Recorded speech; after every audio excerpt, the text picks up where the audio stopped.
여러분 안녕하십니까? 대한민국 국적 취득을 도와드립니다. 책 저자 김록한 교수입니다. 이번 강의를 통하여 다문화 가족과 외국인 주민이 대한민국 국적을 취득하는 데 도움이 되기를 바랍니다. 대한민국 국적 취득을 도와드립니다. 책은 총 16장으로 구성되어 있습니다. 1장에서 16장까지 영상 제작이 이루어지기 위해서는 여러분의 응원이 필요합니다. 여러분께서 구독하기와 좋아요를 눌러주시면 영상 제작하는데 큰 도움이 되겠습니다. 감사합니다. 네, 여러분 안녕하십니까? 국적취득 강의 대한민국 국적취득을 도와드립니다. 제2장 한국에서 생활하기입니다. 1. 언어의 절과 가족 호칭입니다. 우리는 보통 인사를 할 때 안녕, 반가워, 안녕하세요, 반갑습니다, 감사합니다.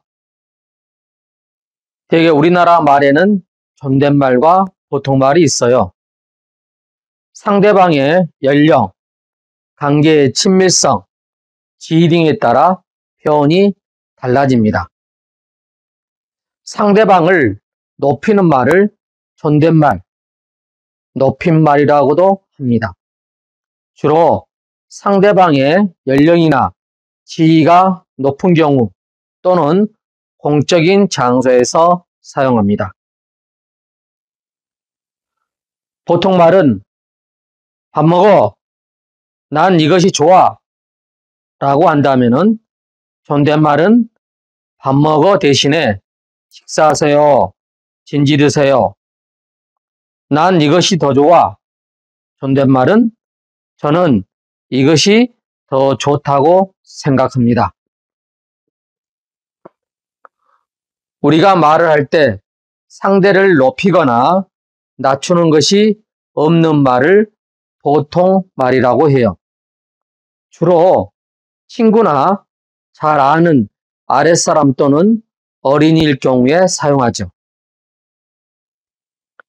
외국인 입장에서는 존댓말을 가려 써야 하니까 참 까다로운 것 같아요. 한국인은 말합니다.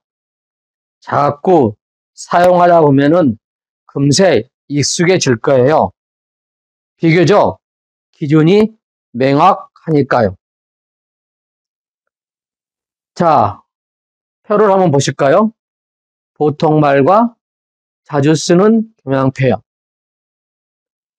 보통말에 나는, 우리는 이런 표현이 있습니다.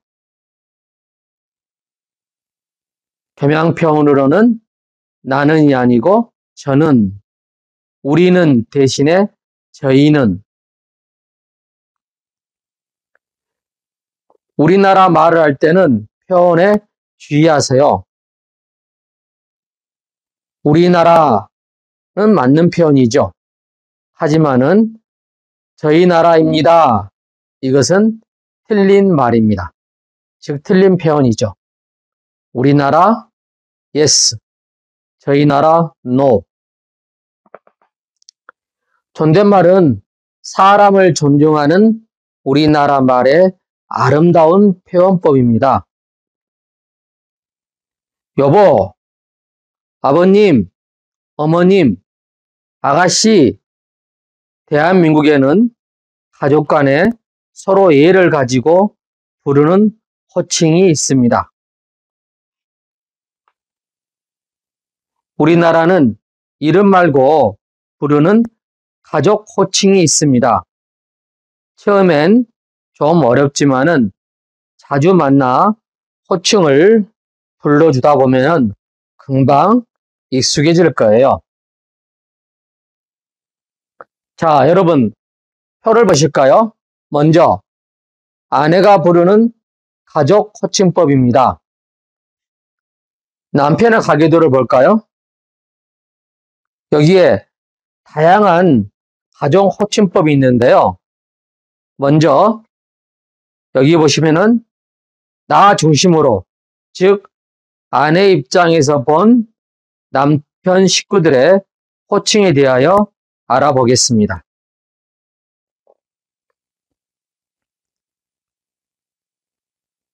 남편, 누님을 부를 때는 형님 하고 부르죠. 자녀들은 고모 하고 부릅니다.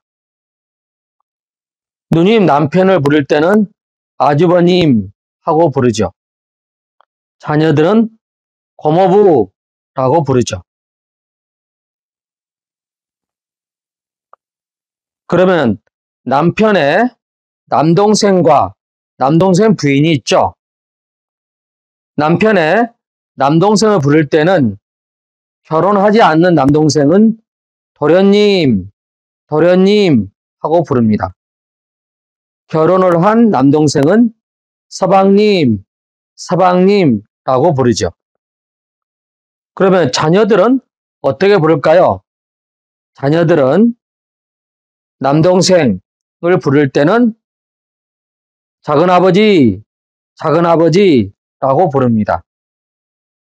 남동생 부인을 부를 때는 동서라고 부르죠. 동서 이렇게요. 자녀들은 작은어머니, 작은어머니라고 부릅니다. 아내 입장에서 본 남편 누님을 부를 때는 형님, 누님 남편을 부를 때는 아주버님, 여기에 내 자녀들은 고모, 고모부라고 부르죠. 아내 입장에서 남편의 남동생을 부를 때는 결혼하지 않는 남동생은 도련님, 결혼을 한 남동생은 서방님, 내 자녀들은 작은아버지라고 부르죠. 남동생 부인을 부를 때는 동서, 동서, 내 자녀들은 작은어머니라고 부릅니다. 자, 그러면은 남편이 부르는 가족 호칭법입니다. 아내의 가계도를 볼까요? 남편 입장에서 본 아내 식구들의 호칭에 대하여 알아보겠습니다. 아내의 오빠를 부를 때는 형님, 형님라고 부릅니다.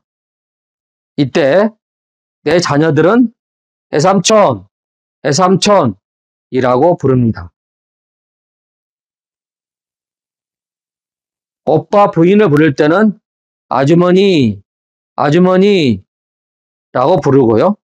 내 자녀들은 애숙모, 애숙모라고 부릅니다.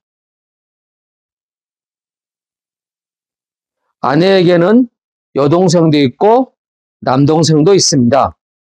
자, 그러면은 아내의 여동생을 부를 때는 어떻게 불러야 할까요? 아내의 여동생을 내가 부를 때는 처제, 처제라고 부릅니다.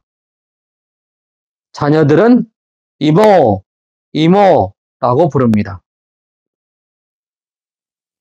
여동생 남편을 부를 때는 동서, 동서라고 부르고요. 자녀들은 이모부, 이모부라고 부릅니다. 아내의 남동생을 부를 때는 처남, 처남 이렇게 부르죠. 자녀들은 애삼촌, 애삼촌 하고 부릅니다. 남동생 부인을 부를 때는 처남댁, 처남댁이라 부르고요. 자녀들은 애숙모, 애숙모라고 부릅니다. 다시 정리하면은 남편 입장에서 아내의 식구들을 부를 때 오빠는 형님, 오빠 부인은 아주머니, 여동생은 처제, 여동생 남편은 동서, 남동생은 처남, 남동생 부인은 처남댁. 내 자녀들은 아내의 오빠를 부를 때는 애삼촌, 오빠 부인은 애숙모, 아내의 여동생을 처제, 자녀들은 이모, 여동생 남편을 이모부, 남동생은 애삼촌, 남동생 부인은 애숙모라고 이렇게 부릅니다. 참 많이 어렵죠, 여러분? 하지만은 아내 입장에서나 남편 입장에서 보았을 때 부르는 가족 호칭법은 한정되어 있죠. 몇 명 되지 않으니까 몇 번 사용하다 보면은 금방 익숙해집니다. 우리나라에서는 윗사람이나 손윗사람 호칭 뒤에 님을 붙이는 경우가 많아요. 아버지를 아버님, 어머니를 어머님, 형을 형님, 형수를 형수님, 고모를 고모님. 회사나 조직, 모임에서도 마찬가지입니다. 부장님, 결제해 주세요. 대개 상사나 윗사람의 직위 뒤에는 누구누구님을 붙여 부르고 홍대리, 이것 좀 부탁합니다. 홍길동씨, 복사기 좀 부탁해요. 동료나 아랫사람에게는 직위나 이름 뒤에 씨를 붙여 부르면 됩니다.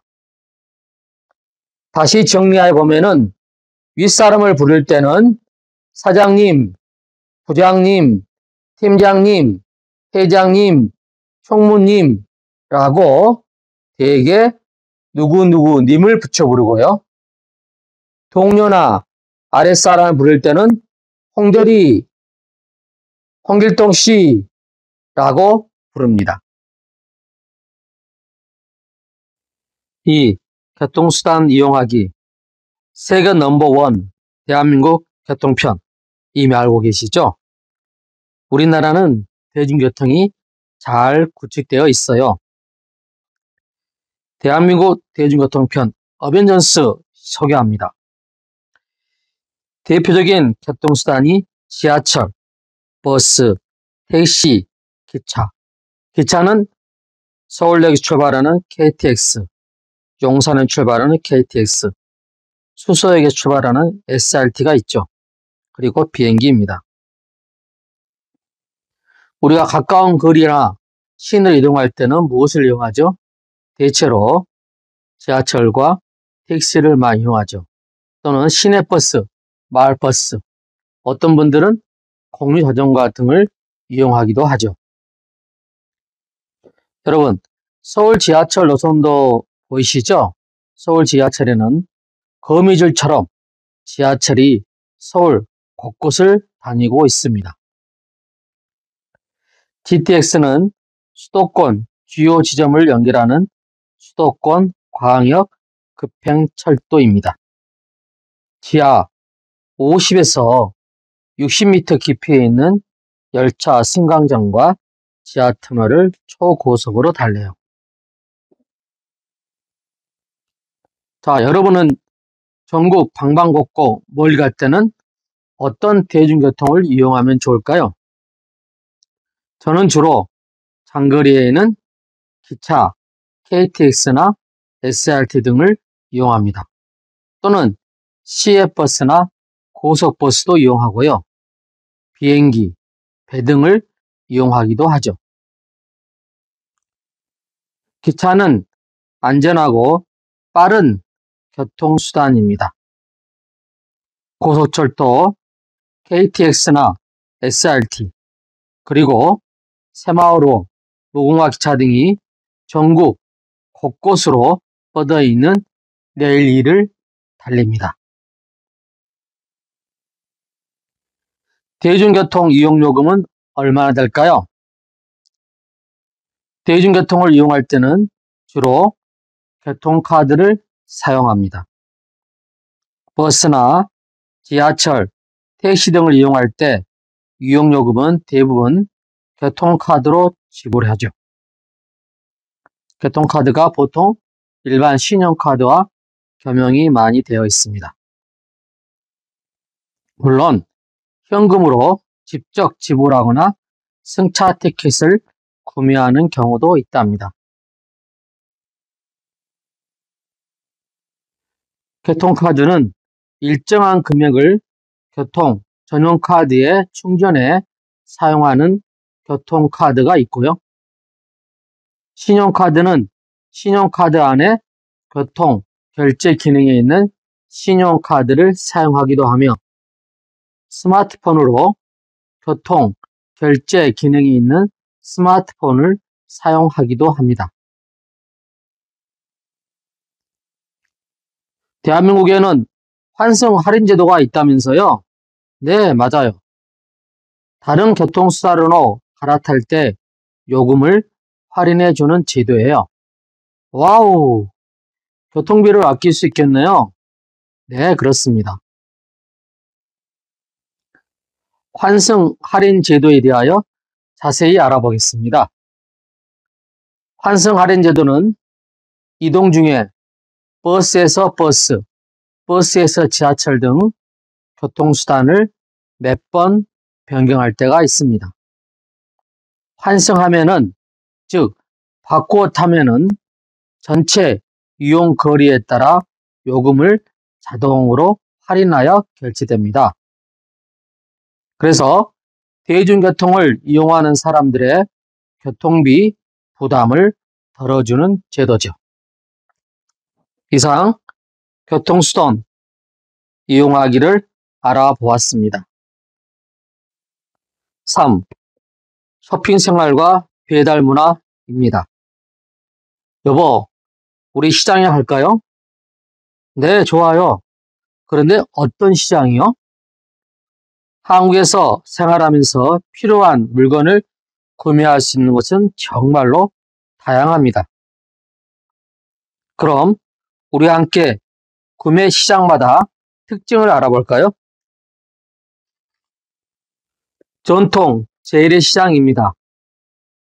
전통 재래시장에서는 식품, 의류, 잡화, 생활용품 등 여러 가지 물건이 모여 있어요. 물건값은 대체로 싼 편이죠.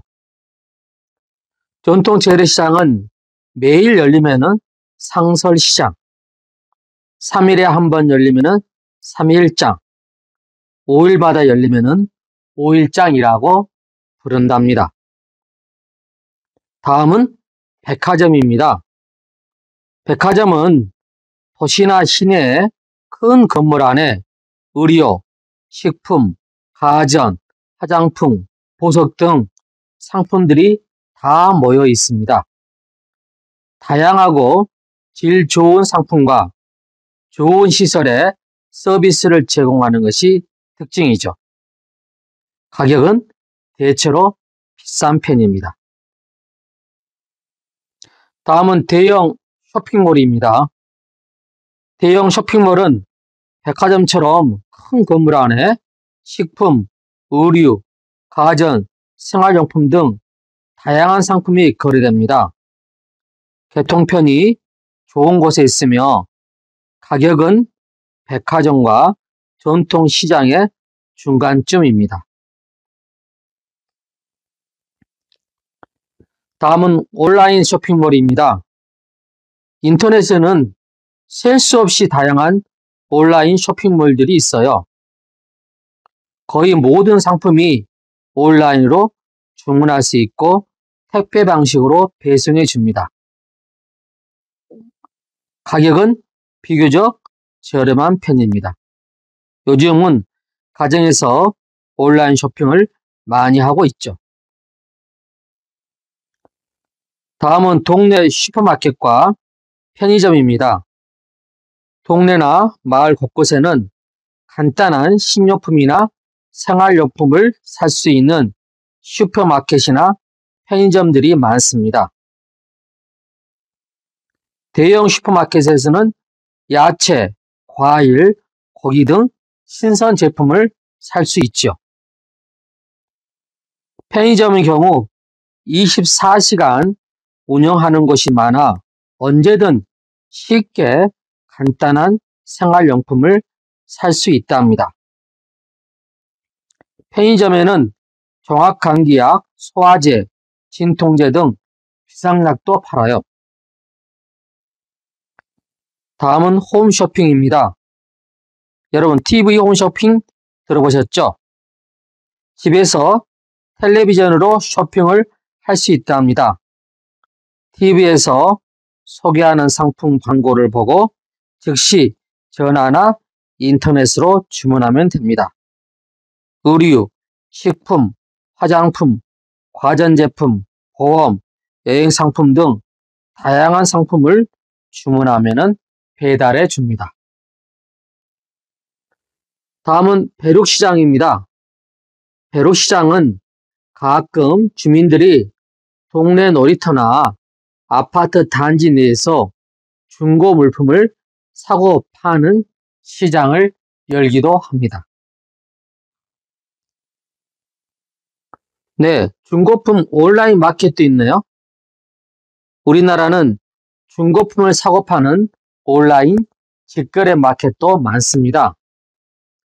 사용하지 않은 물품까지 매우 싼 가격으로 살 수도 있죠. 중고 직거래는 꼭 직접 눈으로 물건을 확인한 후 구매하는 게 안전하답니다. 끝으로 음식 배달 앱입니다. 대한민국은 음식 배달 문화가 매우 발달한 나라입니다. 다양한 배달 앱을 통해 지역에 있는 대부분 음식을 집에서 배달시켜 먹을 수 있죠. 배달료는 별도 요금으로 부과됩니다. 여보, 쇼핑할 때 반드시 현금을 챙겨와야 하나요? 네, 우리나라에서는 대체로 신용, 현금카드를 더 많이 사용해요. 쇼핑할 때 주의할 점이 있나요? 네, 구입처에 따라 같은 물건도 가격차가 많이 나죠. 가격과 품질을 꼼꼼하게 따져 비교해보고 구매해보세요. 특히 식품의 경우는 유통기한이나 생산 일자를 꼭 확인해야 합니다.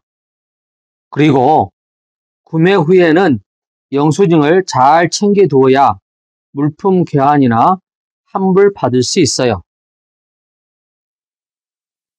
팁입니다. 물건 구매로 피해가 발생했을 때 도움을 요청할 수 있는 소비자 보호기관이 있습니다. 하나, 한국소비자원입니다. 전화는 1372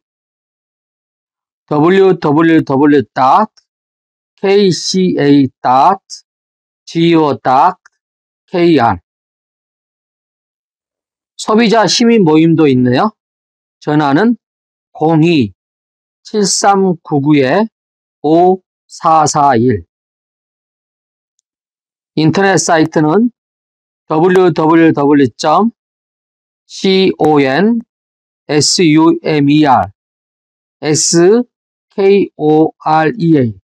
consumerkorea.org입니다. 지금까지 3번 쇼핑 생활과 배달 문화에 대해서 알아보았습니다. 4. 금융기관 이용법. 우리 주변에는 다양한 은행이 있습니다. 우리나라의 대표적인 은행으로는 국민은행, 우리은행, 신한은행, 산업은행, 농협은행 등 시중은행과 경남은행, 강주은행, 제주은행, 부산은행 등 지방은행이 있어요. 이외에 K뱅크, 카카오뱅크, 토스뱅크 등 인터넷 전문 병원도 있죠. 전문 은행도 있죠. 가까운 은행에 가면은 저축할 수 있어요. 또한 저축한 금액을 현금으로 즉시 찾을 수 있어요. 국내에 다른 사람에게 돈을 보낼 수 있어요. 공과금이나 아파트 관리비, 대학 등록금 등을 납부할 수 있어요. 한국 돈과 외국 돈을 서로 바꿔줍니다. 개인이나 기업은 신용도에 따라서 돈을 빌릴 수 있어요. 신용카드나 현금카드를 은행에서 만들어주지요. 은행 업무 시간은 평일 오전 9시부터 오후 4시까지고요. 현금 자동 입출기, 현금 자동 입출금기, 주로 ATM기라고 그러죠. 현금 자동 입출금기가 은행 영업점이나 편의점, 지하철 등에 설치되어 있어요. 은행을 대신하여 입출금이나 송금 등을 ATM기를 이용하여 언제든 편리하게 처리할 수 있죠. 자, 여러분, 금융거래를 위해 계좌를 만들려면 어떻게 해야 되죠? 먼저 은행에 직접 방문하여 은행 계좌를 만들어야 됩니다. 금융실명제이죠. 금융실명제로 본인 이름으로만 금융거래가 가능합니다. 따라서 반드시 본인 신분증을 준비하시기 바랍니다. 본인 신분증으로는 여권, 외국인 등록증, 외국인 거소 신고증 등이 있습니다.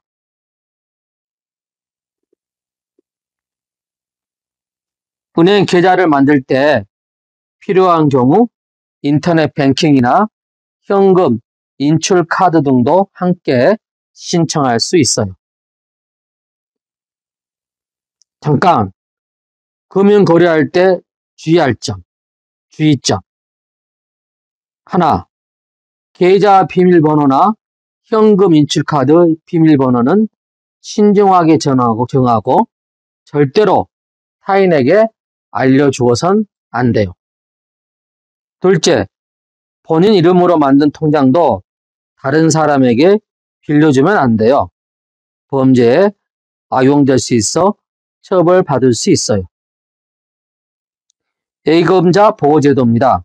우리나라는 은행에 예금한 원금, 원래 맡긴 돈과 이자, 원금에 붙는 돈 합쳐 1인당 최고 5천만 원까지 보호해 준답니다. 우리나라는 예금자 보호제도로 1인당 최고 5천만 원까지 보호해 준답니다.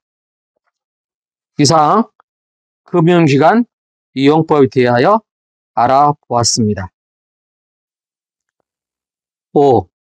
의료기관 이용법. 몸이 아픈데 어떤 병원에 가야 하나요? 네, 우리나라에는 수도권이나 도시에 대형 종합병원과 대학병원이 있어요. 주변에는 다양한 중소규모의 전문 병원들이 많으니 증상에 따라서 병원을 선택하세요. 최초 진료 시 신분증 제시는 필수입니다. 그럼 다양한 전문 병원들을 한번 알아볼까요? 가정의학과입니다. 가정의학과는 연령, 성별, 질병의 종류에 관계없이 가족을 대상으로 지속적인 예방, 검진, 치료 등 포괄적인 의료를 제공하는 가까운 동네 주치의를 담당하죠. 이비인후과입니다.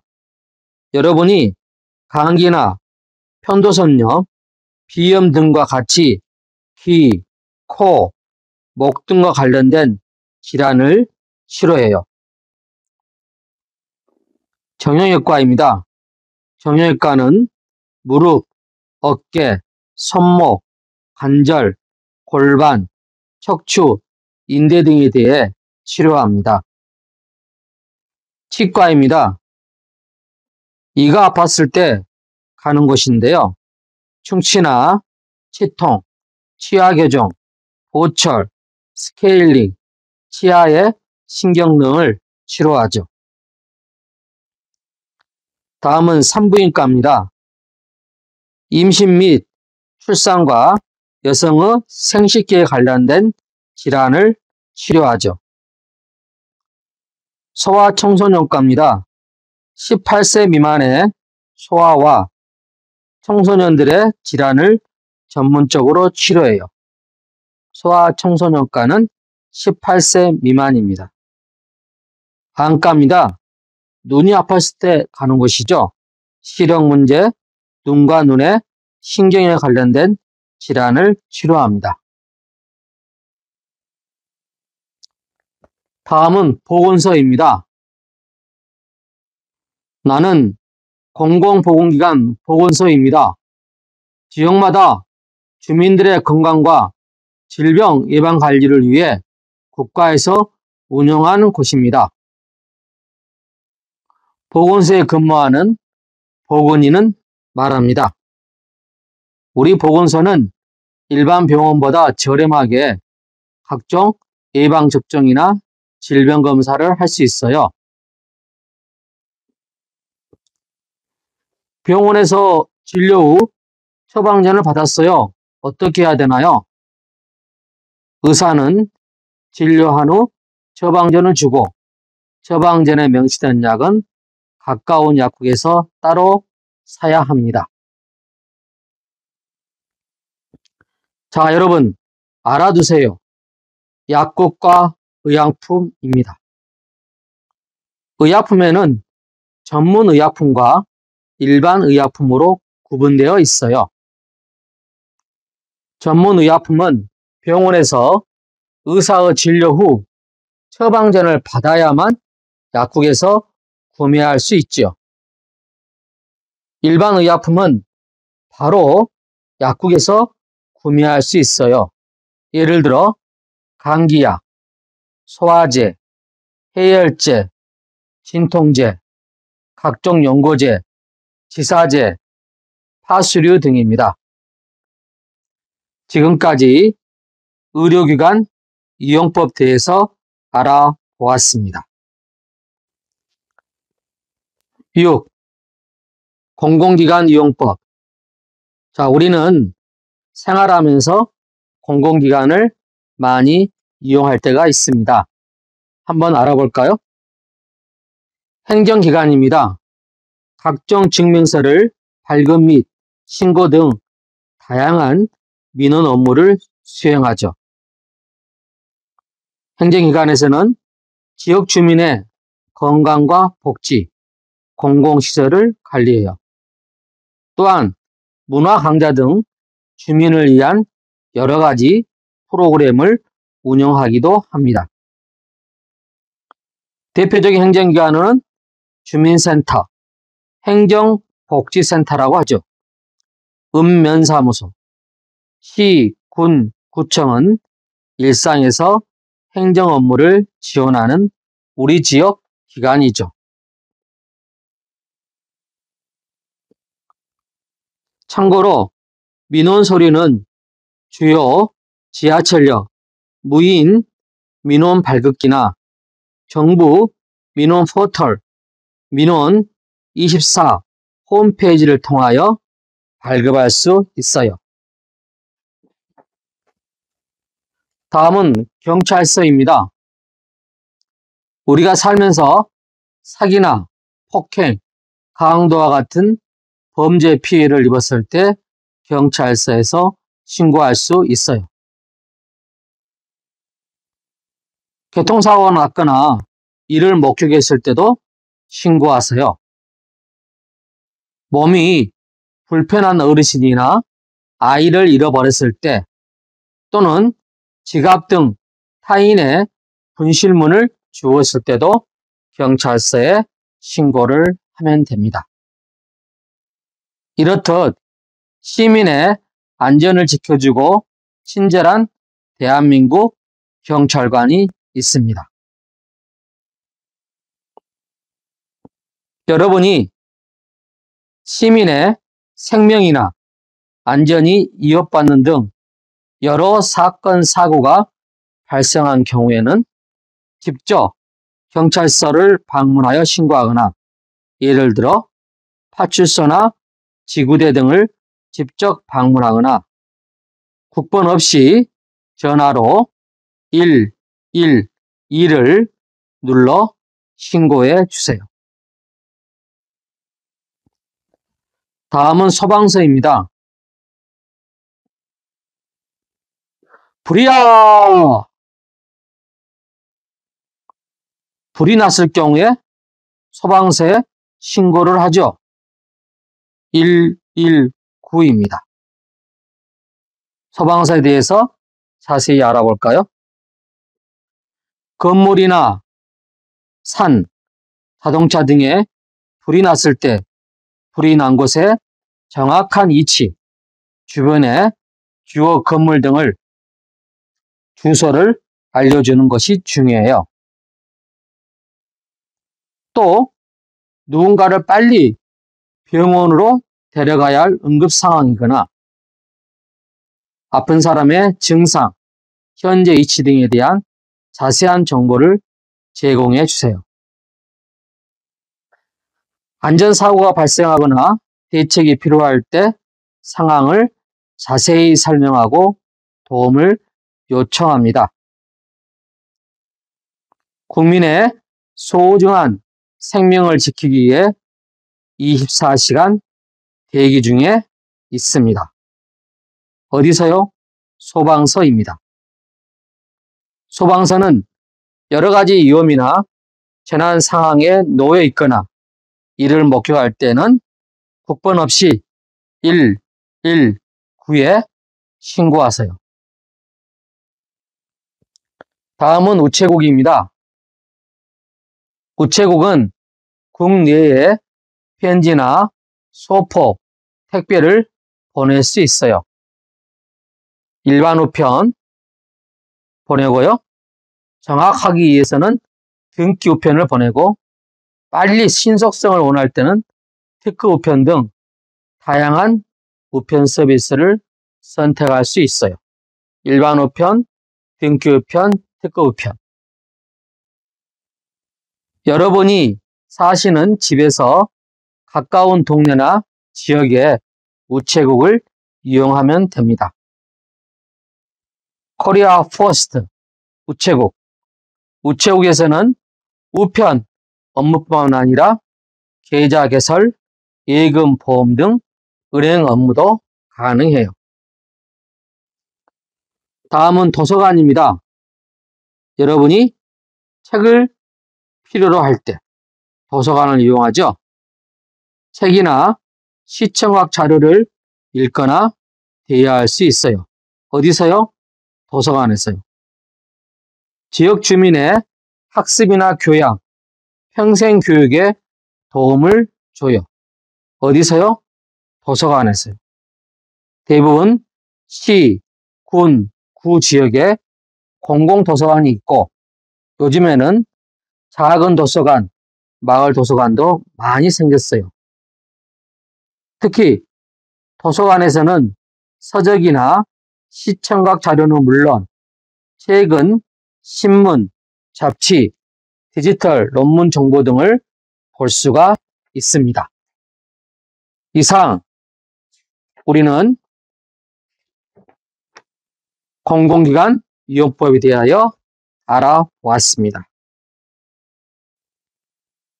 7. 출산과 교육제도.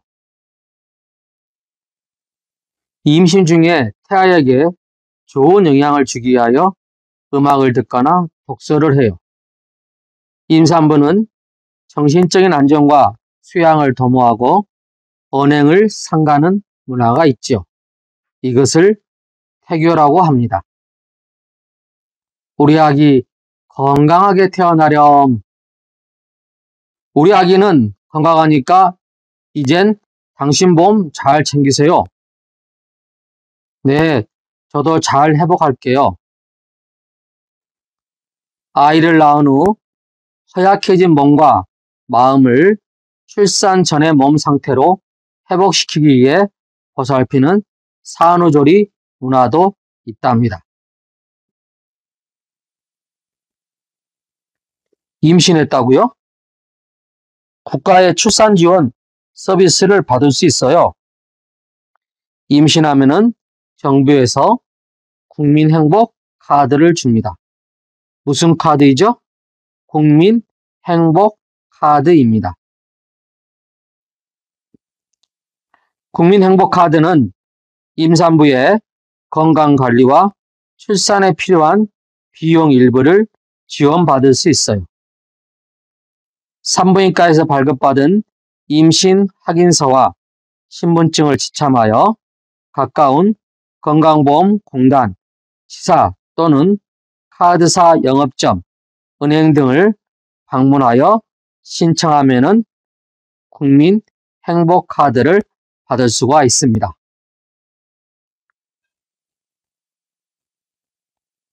아이를 출산했다고요? 축하합니다. 아이를 출산하면은 국가의 양육 지원제도를 이용하세요. 보육시설을 이용하는 0세부터 만 5세 이하의 자녀가 있는 사람은 아이 행복카드를 통해 보육비나 유아학비를 지원받을 수 있어요. 아이 행복카드는 금융기관 영업점이나 금융기관 홈페이지 및 전화로 가능하고요. 복지로 홈페이지도 가능하고요. 거주지 주민센터나 아이사랑 보육 포털 등에서 신청할 수 있습니다. 자, 여기서 체크 포인트입니다. 7세 미만 아동이 있는 가정에는 자녀의 나이에 따라서 양육수당을 지원하고 있습니다. 어린이집 등 시설을 이용하지 않는 경우는 아이 행복카드로 양육수당을 신청이 가능합니다. 자, 우리나라 교육의 단계를 알아볼까요? 아이가 출산하여 하면은 이용할 수 있는 곳이 있습니다. 어린이집이죠. 초등학교 취학 전 아이는 어린이집과 유치원에 다닐 수 있어요. 어린이집, 유치원을 졸업하고 초등학교에 입학합니다. 초등학교는 만 6세가 된 날이 속하는 해에 다음해 3월 1일에 입학해요. 초등학교는 만 6세가 된 날이 속하는 해의 다음해 3월 1일에 입학해요. 초등학교를 졸업하면은 중학교, 고등학교를 가죠. 그래서 우리는 초등학교는 6년, 중학교는 3년, 고등학교는 3년입니다. 그래서 초, 중, 등 교육은 초등학교 6년, 중학교 3년, 고등학교 3년으로 구성되어 있어요. 각 학년은 2학기제로 1학기는 3월에 시작해요. 초등학교, 중학교는 의무교육에 해당합니다. 따라서 우리나라의 의무교육은 9년이죠. 초등학교 6년, 중학교 3년을 합해서 9년이 의무교육입니다. 단, 학교에 따라서 사립학교 경우에는 교육비가 추가될 수 있어요. 즉, 의무교육은 꼭 교육받아야 하는 의무교육기관에는 무상으로 교육을 받을 수 있죠. 단, 학교에 따라 사립학교 경우에는 교육비가 추가될 수 있어요. 중학교 과정, 대개 1학년에 해당되는데요. 대개 1학년 중 1학기 동안에는 자유학기제를 운영합니다. 고등교육기관으로는 대학교와 대학원이 있습니다. 고등학교 졸업자는 대학 4년제나 2에서 4년제에 입학할 수 있어요. 고등학교 졸업과 동등한 검정 시 동등 자격도 인정이 되죠. 요즘엔 학교에 출석하지 않고 방송이나 온라인을 통해 공부하는 방송통신대학교나 사이버대학교에서 학업을 이어갈 수도 있죠. 자, 그러면은 영유아 보육 및 교육제도 알아볼까요? 아래 표를 보시기 바랍니다. 어린이집과 유치원이 있죠. 어린이집의 대상은 0세부터 5세이고요. 시간은 기본교육은 오후 4시까지이고 연장 보육은 오후 4시부터 7시 반까지입니다. 관리부처는 어린이집은 보건복지부에서 관리를 합니다. 오른쪽 유치원입니다. 유치원은 대상이 3세부터 5세까지이죠. 유치원의 운영시간은 일반은 오전 9시에서 오후 2시까지고요. 종일반은 오전 7시에서 오후 8시까지입니다. 이렇게 종일반을 운영하는 곳은 부모가 직장생활을 하기 때문에 아이들을 유치원에 종일반을 운영하게 되죠. 이 유치원은 관리부처가 교육부입니다. 그래서 우리는 어린이집과 유치원을 마치면은 초등학교에 입학하게 됩니다. 이상 출산과 교육 제도에 대해서 알아보았습니다. 8. 명절과 의례. 우리나라는 설날과 추석, 한가위가 가장 큰 명절입니다. 한국에서는 새해맞이 설날을 신정과 구정으로 두 번 지내는데요. 신정은 1월 1일, 구정은 음력 1월 1일을 말합니다. 대체로 한국인은 음력 1월 1일, 구정을 전통적인 명절로 여깁니다. 새해를 시작하여 조상에게 감사하는 마음으로 차례를 지내지요. 설날 아침에는 부모님이나 조부모님 등 집안의 윗사람들에게 세배하고 건강과 장수를 기원합니다. 새해 복 많이 받으시고 오래오래 사세요. 세배를 받은 윗사람은 자녀나 손주 등 아랫사람에게 덕담하고 아이들에게는 세뱃돈을 주기도 해요. 자, 건강하게 자라거라. 네, 감사합니다.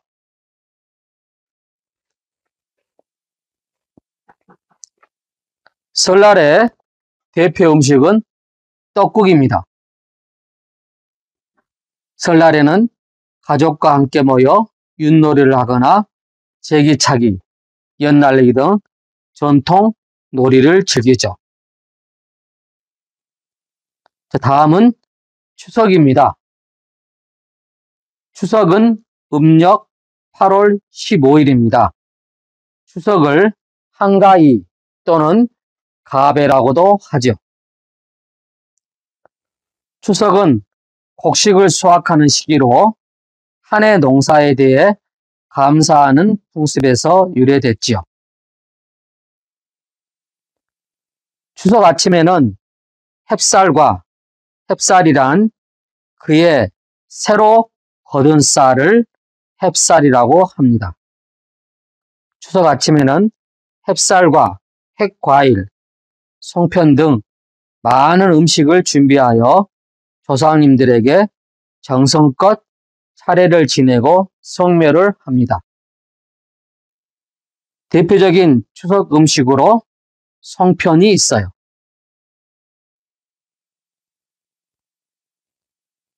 추석에는 시름이나 강강술래 등 전통 놀이를 즐기기도 하지요. 강강술래.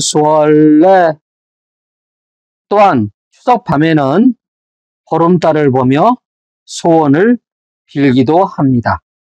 이를 달맞이라고도 하죠.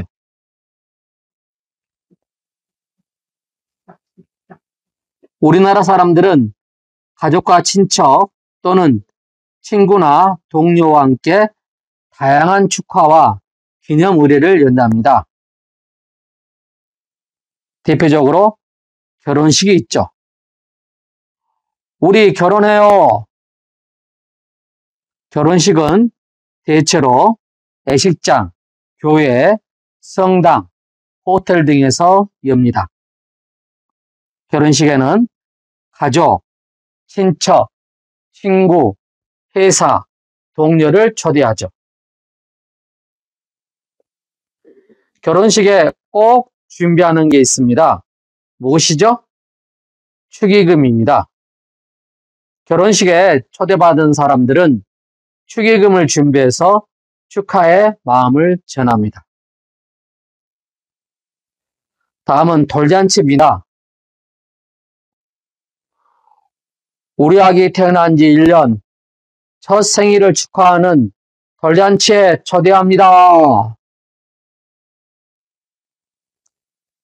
돌잔치에는 가족이나 가까운 사람들이 모여 같이 음식을 먹으며 아이의 건강을 기원해줘요. 또 돌잔치에는 여러 물건을 상 위에 올려놓고 아이가 골라 잡은 물건으로 아이의 미래를 예상해보는 돌잡이도 하지요. 아이가 실과 연필과 돈이 있어요.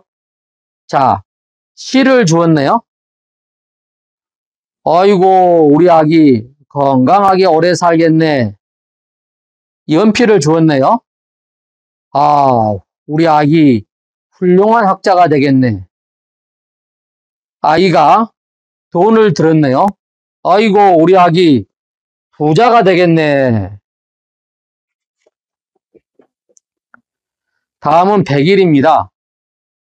우리나라에서는 아기가 태어난 지 100일을 기념하기도 해요. 100일은 100일 되는 날을 말하죠.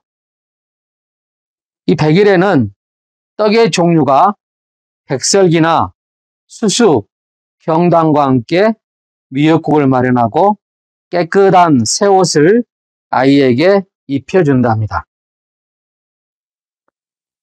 다음은 해갑과 고이입니다. 60번째 생신을 맞는 해갑을, 즉 한갑을 축하합니다. 나이가 70번째 생신을 맞는 고이를 축하드립니다 하면서 60번째 생신은 해갑 또는 한갑이라 하고요. 70번째 생신을 고이라고 말합니다. 요즘 평균 수명이 길어진 요즘에는 고이를 축하하는 고희연, 칠순잔치를 많이 하는 편입니다.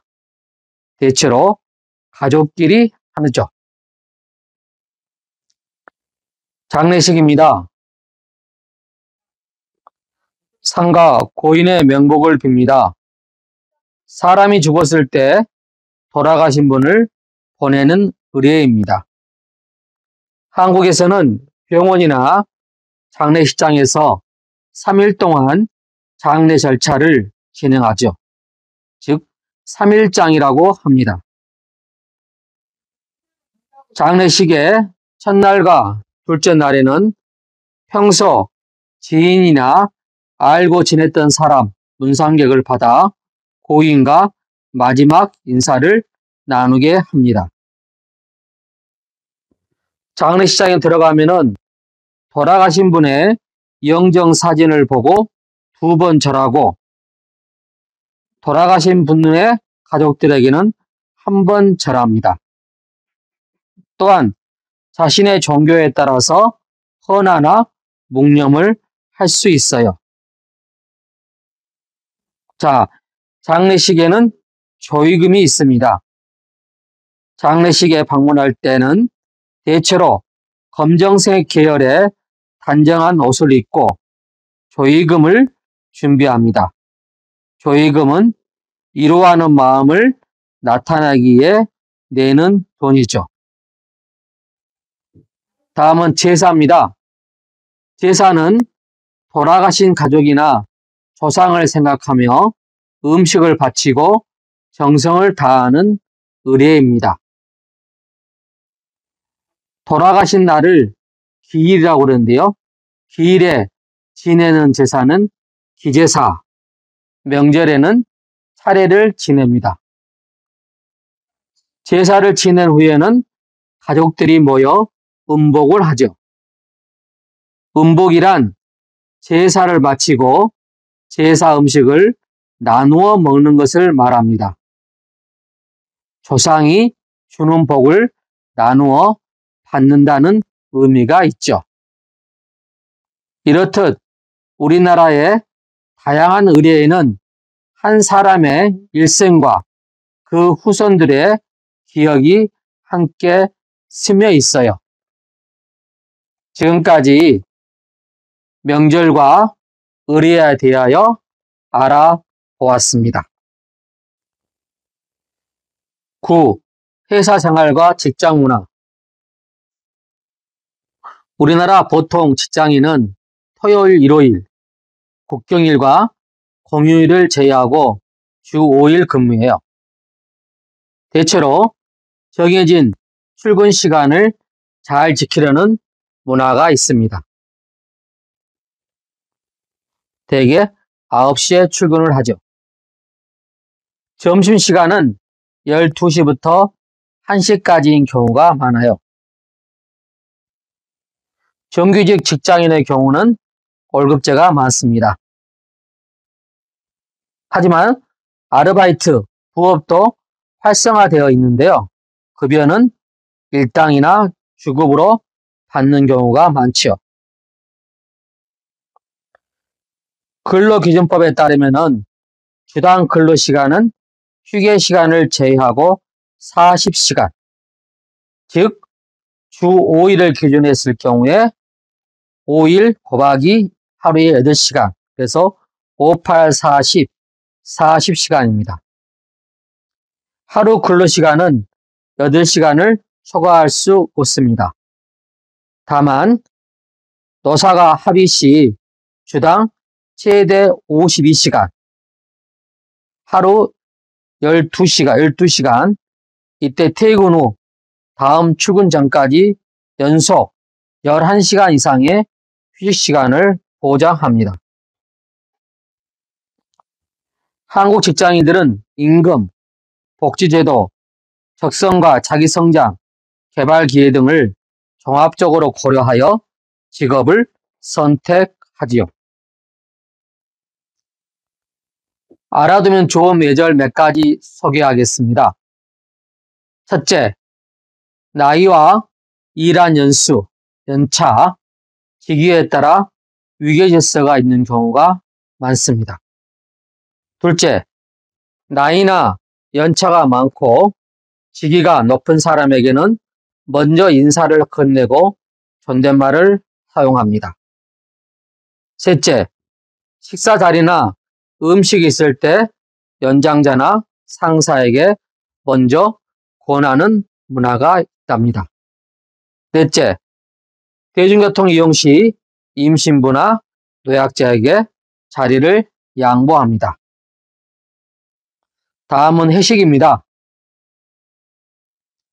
직장 동료들과 함께 일을 마친 후 음식을 먹고 스트레스를 푸는 회식 문화가 발달해 있어요. 또한 직장 동료들과 친목을 다지거나 성과를 축하하는 이벤트라고 할 수 있죠. 과거에는 술 마시고 노래방에 가는 단조로운 회식이 많았죠. 하지만 요즘엔 영화나 스포츠 관람 등 취미를 즐기는 다양한 형태의 회식 문화로 발전하고 있답니다. 이상 회사 생활과 직장 문화에 대해서 알아보았습니다. 여러분, 강의 듣느라 수고하셨습니다. 이번 강의를 통하여 여러분이 대한민국 국적취득을 하는데 도움이 되기를 바라며 국적취득하여 대한민국 국민이 꼭 되시기를 바랍니다. 대한민국 국적취득을 도와드립니다. 책은 총 16장으로 구성되어 있습니다.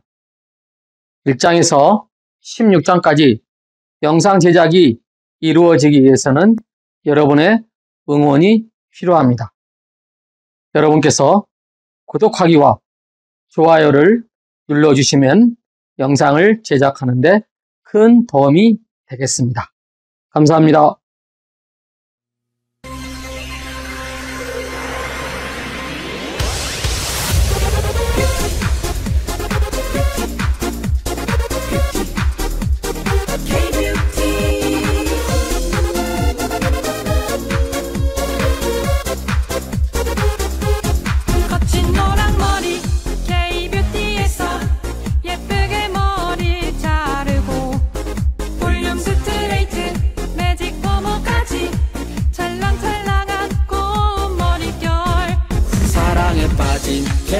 코스메틱 모두가 반한 K-뷰티 내일의 매니큐어 바르며 샤이니 블링블링 아시나요? K-뷰티 잊을 수 없는 영원한 나의 판타지 뷰티 삶의 활력 세계도 반한 K-뷰티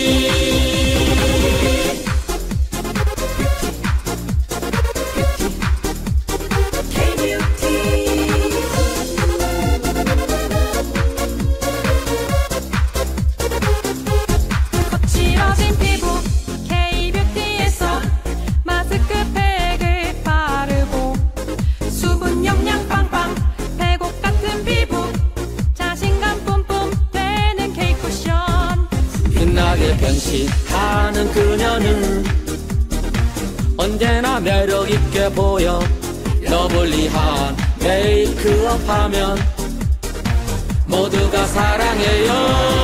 아시나요? K-뷰티 잊을 수 없는 영원한 나의 판타지 뷰티 삶의 활력 세계도 반한 K-뷰티